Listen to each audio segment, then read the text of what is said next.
Magandang araw sa inyo. Ito ang guided at ang ating reading ngayon ay para sa buwan ng June, para sa mga Aquarius.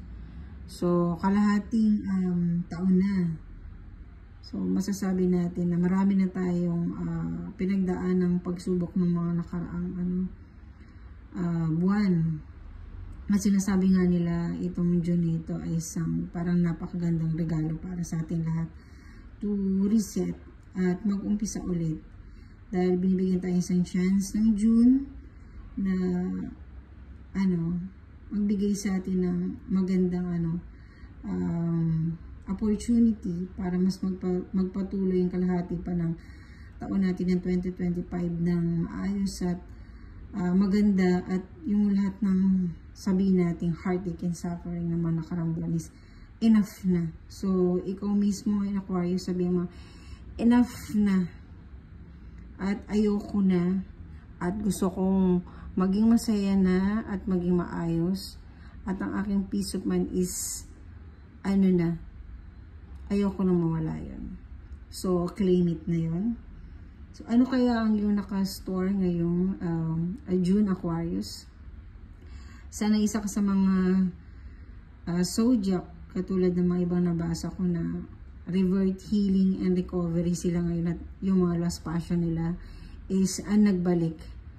At na dahil doon, nahanap nila yung magpapasaya sa kanila at long time goal nila in life.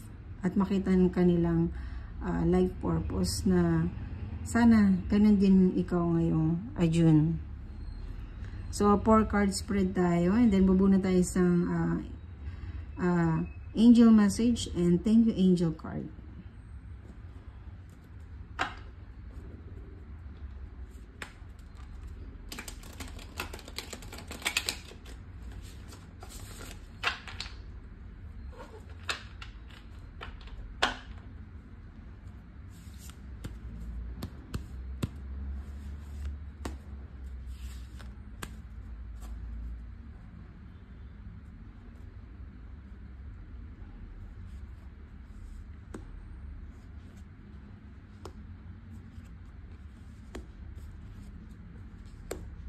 So, ano ito, Aquarius? Lahat ng yung card is a reverse. So, ang unang card mo is, Knights of Pentacles. Ito yung overall reading or yung general environment mo ngayong buong June. So, before, isang klase ka ng tao na na yung tipo bang ayaw mong ikaw yung binibigyan. But, ngayong June, masabi natin na nandun ka na dun sa you give, you receive, you receive, you give. So, before, okay lang ako, huwag niyo intindihin, okay lang ako, mas gusto ko akong nagbibigay. So, ngayong June, masasabi natin na nandun ka na sa point mo na kailangan mo ikaw naman na mag-receive. Kailangan ikaw naman yung makakuha ng attention.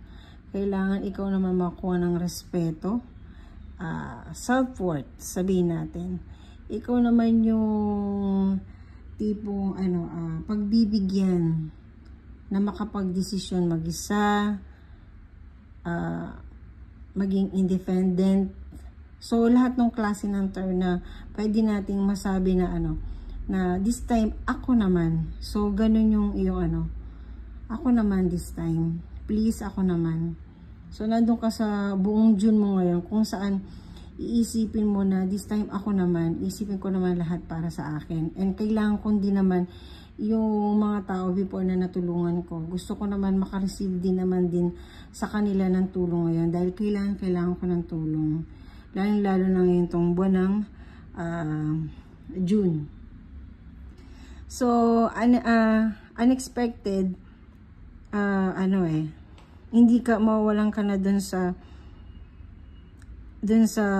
point of your life ngayon kung saan nakikita mo na ikaw lang yung nagsa-self-sacrifice. So, Before kasi parang hindi man napapansin na ganun eh, na parang ikaw na lang lagi. But ngayong June, parang may isip mo na lang na na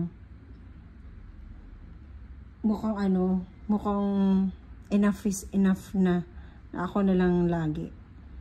So may ganun ka talagang ganun kang pakiramdam ngayong June.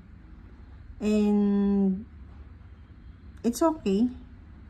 It's okay naman na maramdaman mo yun. Lalo dun sa mga taong marami ng sakripisyong ginawa at kailangan din naman nila makahanap ng tulong. Dahil mostly sa atin, sabihin natin ay mas maraming tayo na ibibigay ng tulong. Lalo na sa mga Aquarius na giver talaga sila. Dahil emotional sila talaga eh. So, madali sila maawa at maintindihan yung ibang tao. But ngayon, kailangan siya naman intindihan at siyang nag-anap ng understanding talaga. And, yung mga difficulties mo lang, ngayong is yung over emotional ka. But, inisa-isa mong tanggalin na lahat ng mga na yun. Pasakit sa iyong damdamin ngayon dyan. So, it's a form of revert or cleaning your, nililinis mo yung sarili mo, wina-wash mo yung sarili mo, lahat ng negative na emotion ay naglilinis ka. So, tulad ng gaya ng sabi ko kanina, diba? Yung June sa atin ngayon is parang more on recovery tayo ni healing. So, nandun ka sa pace ng, ng healing mo, kung saan ispill mo na lahat ng mga na yun. Lahat ng mga nagbigay sa iyo ng pasakit, lalo na of a certain person. Merong isang tao na ang dami mong sama ng loob sa kanya talaga. At ngayon, iisa-isahin mong tanggalin na yung lahat. Hindi dahil sinabi kong pinatawad mo na siya, but para mapatawad mo na din yung sarili at mag-heal ka na totally dito sa isang tao na to. Hindi ko lang alam, but very malapit siya sa'yo at bonded kayo together. At kilala mo siya. So, you want to start again. Kung nakita mo ito in reverse, yung 10 of Cups, which is 1, you want to start all over again from step 1 para maging ka na. And, 8 of Pentacles in reverse.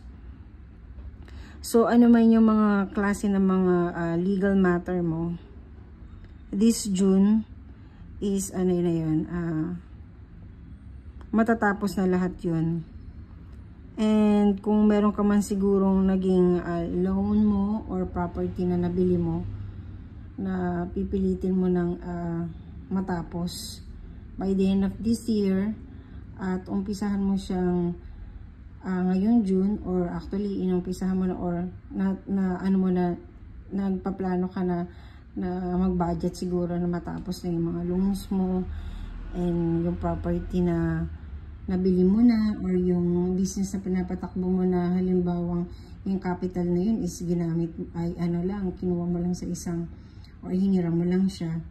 So, nagpaplano ka na tapusin yan. So, ngayong June na to, it's a kind of, nililinis mo yung sarili mo sa lahat ng klase ng negative. At napakaganda ng June sa'yo to start. Dahil ngayon mo lang yun na-loose at ililet loose mo na lahat talaga ngayong June na yun. So, ano pa yung pinaka, medyo puro let loose lang nakita ko talaga sa'yo. More on parang cleaning, para kang naligo. Tapos lahat ng mga dumi sa katawan mo is gusto mo mawala lahat. Parang gusto mo rin magpagupit ng buhok para for the fresh start, o magpalinis ka ng kuko mo kung babae ka man. New looks again, or yung damit din, pananamit mo. Nakikita ko din na parang gusto mo mag-iba naman. So wait. Sabi ng yung angel is wait. So, wait ka lang. Tama yung mga ginagawa mo nila, and then wait for the opportunity.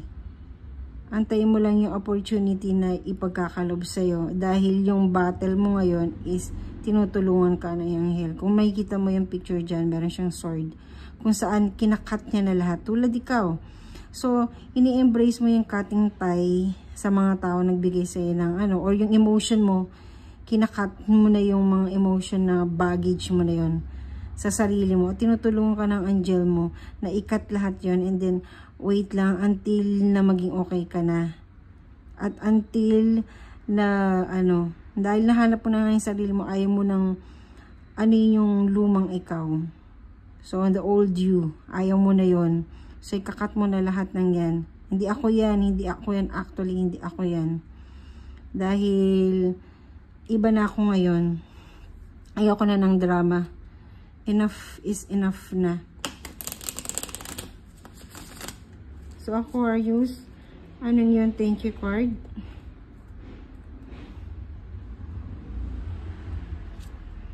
Sign from heaven. Thank you, heaven, for sending me reminders of your presence.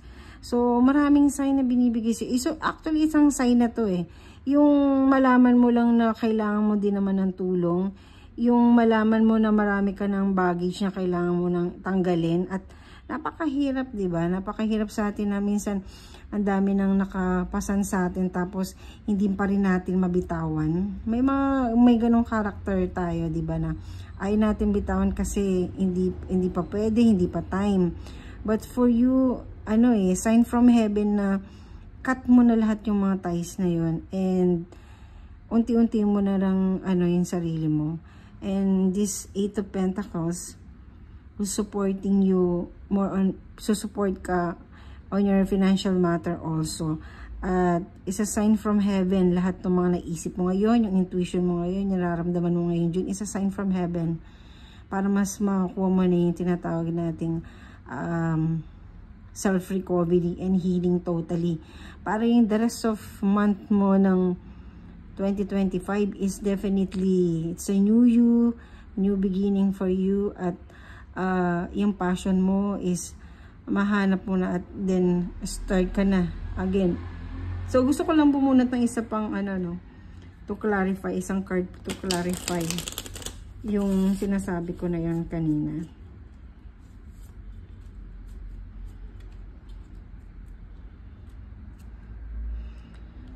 You have success in face of difficulties. So, lahat ng mga pinagdaanan mong difficulties na yun, it's doon ka rin makakuha ng success mo.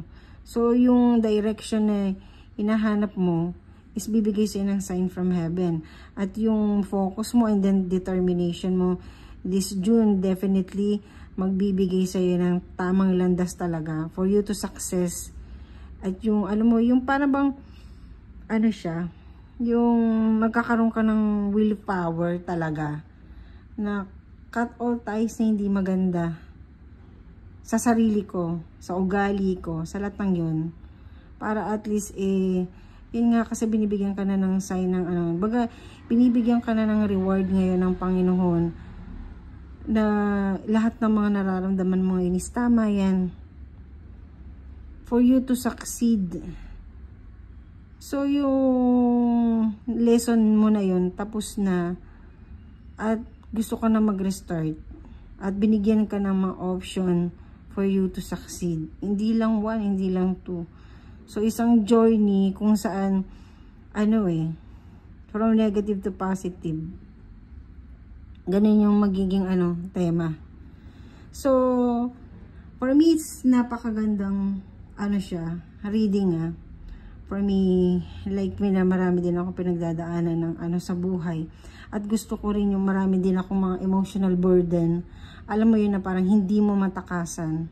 And then yet sa'yo, Aquarius, binibigyan ka ng chance na tanggalin mo lahat yun. Which is napakagandang regalo yun ang nasa taas. Di ba? Kasi mahirap yun eh. Yung kahit alam mo ng pahirap na isang tao na to, isang sitwasyon na to, pero hindi ka makaalis.